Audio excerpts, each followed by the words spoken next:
여러분, 나이 먹고 제일 후회되는 게 뭔지 아세요? 바로 사람 때문에 인생 버린 거예요. 좋은 사람 만난 게 아니라 나쁜 인연을 제때 못 끄는 거. 오늘 이 얘기 안 들으시면 당신의 노후가 통째로 망가질 수 있습니다. 여러분, 60 넘어서도 전화만 오면 한숨부터 나오는 사람 있죠? 만나기 전부터 피곤하고 만나고 오면 3일은 기운 빠지고. 근데 이게 제일 웃긴 게 뭔지 아세요? 그래도 오랜 지인이니까 친척인데 어쩌겠어. 같은 동네 사는데 무시할 수도 없고 이러면서 계속 만나요. 그러고 집에 와서 혼자 속 끓고. 여러분, 그거 착한 거 아닙니다. 그냥 손해보는 거예요. 그래서 오늘은 내 노후를 지키려면 반드시 정리해야 할 사람의 3가지 유형 정확히 알려드릴게요. 이거 못 정리하면 남은 20년, 30년 힘듭니다.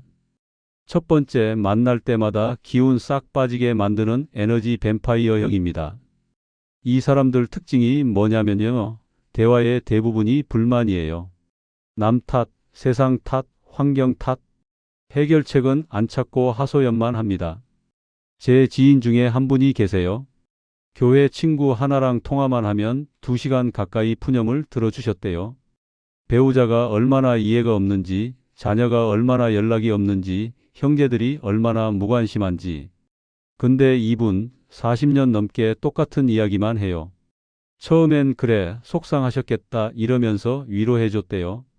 그런데 시간이 한참 지나도 계속 똑같은 얘기예요. 상황은 하나도 안 바뀌는데 불만만 쌓여가는 거죠. 어느 날 참다 못해 그럼 직접 얘기를 해보시든지 아니면 받아들이고 사시든지 하세요. 수십 년째 똑같은 얘기 듣는 저는 생각 안 하세요? 이렇게 말했대요. 그랬더니 그분이 에이, 그동안 정이 없네. 내가 힘들어서 얘기하는데 그렇게 나와? 이러면서 섭섭해 하더래요. 여러분, 이게 합리적입니까? 그분은 위로를 바라는 게 아니었어요. 그냥 감정 배출구가 필요했던 거예요. 자기 불만을 들어줄 사람. 그게 몇십 년이든 상관없이 계속 들어주길 바라는 거죠. 근데 여러분, 우리한테 그럴 여유 없습니다. 60 넘어서 하루하루가 얼마나 귀한데요? 그 소중한 시간을 다른 사람 불만 듣는데 쓸 순 없어요. 하지만 이런 사람, 대처법은 명확합니다. 일단 거리두기부터 시작하세요. 자주 만나던 걸 천천히 횟수를 줄이는 겁니다. 연락도 매번 다 받지 마세요. 전화 오면 지금 손이 좀 안 돼서, 요즘 컨디션이 안 좋아서 통화가 부담스러워, 다음에 제가 먼저 연락드릴게 이렇게만 말하면 됩니다. 절대 길게 설명하지 마세요. 설명하면 설득당합니다. 아니, 지인이 힘들다는데 바쁘긴 뭐가 바빠. 컨디션이 안 좋으면 제가 찾아뵐게요. 이렇게 나와요. 그러니까 짧게, 명확하게 말하고 정리하세요. 이렇게 반복하다 보면 상대가 알아서 멀어집니다. 두 번째, 염려하는 척하면서 깎아내리는 숨은 비판형입니다. 이게 제일 교묘해요. 뭘 좀 하려고 하면 요즘 상황이 안 좋은데 그 연세에 그게 가능하겠어? 당신 염려돼서 하는 말이야. 이렇게 나와요. 제가 아는 한 분은 은퇴 후 작은 공방을 시작하고 싶으셨대요. 평생 직장 다니면서 준비해 온 거예요. 자금도 있고 위치도 알아봤고 계획을 오래 세웠어요. 그런데 옛 직장 동료한테 얘기했더니 야, 요즘 자영업이 얼마나 힘든지 알아?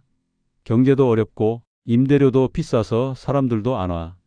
당신 나이에 그거 시작하면 저축한 돈 날리고 손해만 보는 거야.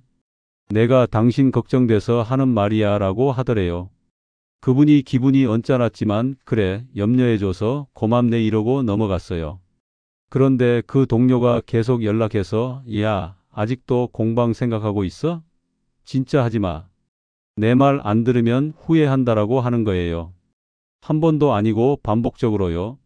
심지어 다른 지인들한테도 야, 저 사람이 공방한다는데 말려줘. 완전히 무리수야라고 얘기를 퍼뜨렸대요. 그분은 결국 공방을 열었어요. 그랬더니 그 동료가 와서 그래, 실패하는 거 지켜보자면서 냉소적으로 대하더래요. 여러분, 이게 지인입니까? 이건 염려가 아니에요. 질투예요. 나는 은퇴하고 집에만 있는데 너는 뭔가 새로운 걸 도전하네? 나보다 잘 되면 어떡하지? 이런 심리예요. 진짜 응원하는 사람은 다르게 말해요. 준비 많이 하셨네요? 응원합니다. 혹시 이런 부분은 고려하셨어요? 제가 도울 게 있으면 말씀하세요. 차이 보이죠? 비판이 아니라 조언을 주는 겁니다. 문제를 지적하되 그걸 어떻게 해결할지 함께 생각해 주는 거예요. 그게 진짜 지인이에요. 이런 사람 만나면 3단계로 대응하세요. 1단계, 일단 감정부터 인정합니다. 염려해줘서 감사해요. 이렇게 말하면 상대가 나는 내 걱정해서 하는 말인데라고 나올 수가 없어요. 이미 고맙다고 했으니까요. 2단계, 방향을 전환합니다. 그런데 말이에요. 이 말을 꼭 붙이세요. 3단계, 경계를 설정합니다.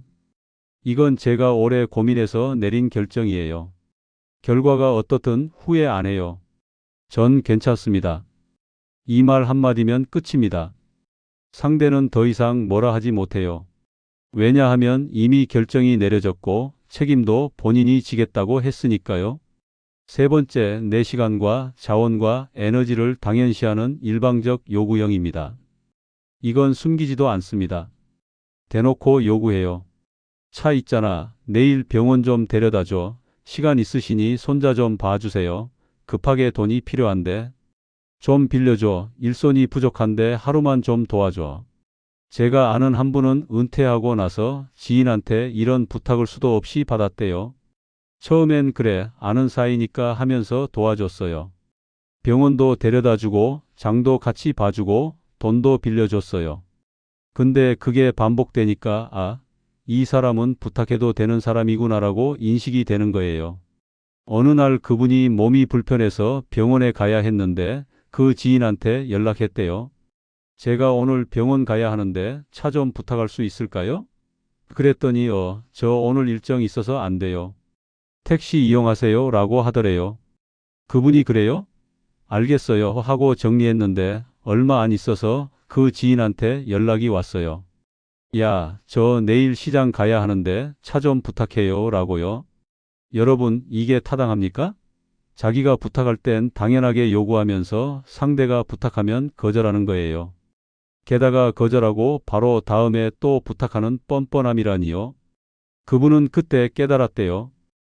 이 사람은 나를 지인이 아니라 그냥 편하게 이용할 수 있는 대상으로 보는구나라고요. 몇 번 해주면 이 사람은 부탁해도 되는 사람 이렇게 인식됩니다. 그리고 거절하면 야, 이것도 못 해줘? 정이 없네? 오히려 이렇게 나와요. 그동안 내가 해준 건 하나도 기억 안 하고 한 번 거절했다고 서운해하는 거죠. 여기서 효과적인 방어 방법이 하나 있습니다. 바로 가족 이유 활용하기예요. 부탁 들어오면 바로 거절하지 말고 이렇게 말하세요. 이건 우리 가족하고 상의해 봐야 할 사안이라서 제가 혼자 결정하긴 어려워요. 그러고 조금 있다가 다시 연락해서 가족하고 얘기해 보니까 이번엔 좀 어렵겠네요 라고 말하면 됩니다. 왜 이게 효과적이냐면 직접 거절이 아니라 관계가 덜 상하고 책임을 가족에게 돌릴 수 있고 제 요구도 막을 수 있거든요.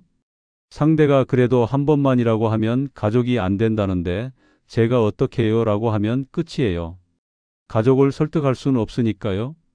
여러분, 이 세 가지 유형의 공통점이 뭔지 아세요? 나를 존중하지 않는다는 겁니다. 내 감정을 가볍게 여기고 내 도전을 비웃고 내 시간과 자원을 공짜로 취급해요. 60 넘어서까지 이런 관계에 귀한 에너지 쓸 필요 전혀 없습니다. 좋은 인연을 만나고 싶으면 먼저 나쁜 관계부터 정리해야 합니다. 60 이후의 에너지는 돈으로도 못 삽니다. 오늘 당장 핸드폰 열어서 연락처 보세요. 보는 것만으로도 한숨 나오는 이름 있죠? 그 사람 이번 달까지만 연락하세요. 다음 달부터는 여러분 인생에서 정리하시는 겁니다. 여러분, 오늘 이 영상이 도움이 되셨다면 꼭 좋아요 버튼 눌러주시고요. 100세 비밀 구독 아직 안 하셨다면 지금 바로 구독 버튼 꾹 눌러주세요. 구독하시면 여러분 노후를 지키는 현실적이고 실용적인 정보들 매주 받아보실 수 있습니다. 알림 설정까지 해두시면 새 영상 올라올 때마다 바로 알려드려요. 그리고 이 영상 꼭 공유해 주세요. 여러분 주변에 이런 관계 때문에 힘들어 하시는 분들 있잖아요. 부모님, 형제, 자매, 친구분들한테 이 영상 꼭 보여드리세요. 나만 이런 게 아니구나. 나도 정리해도 되는구나. 이런 용기를 드릴 수 있습니다. 여러분은 어떤 유형이 가장 부담스러우셨나요? 실제로 정리하신 경험 있으신가요? 댓글로 편하게 나누어 주세요. 여러분의 경험이 다른 분들한테 큰 힘이 됩니다. 다음 영상에서 또 뵙겠습니다. 건강하세요.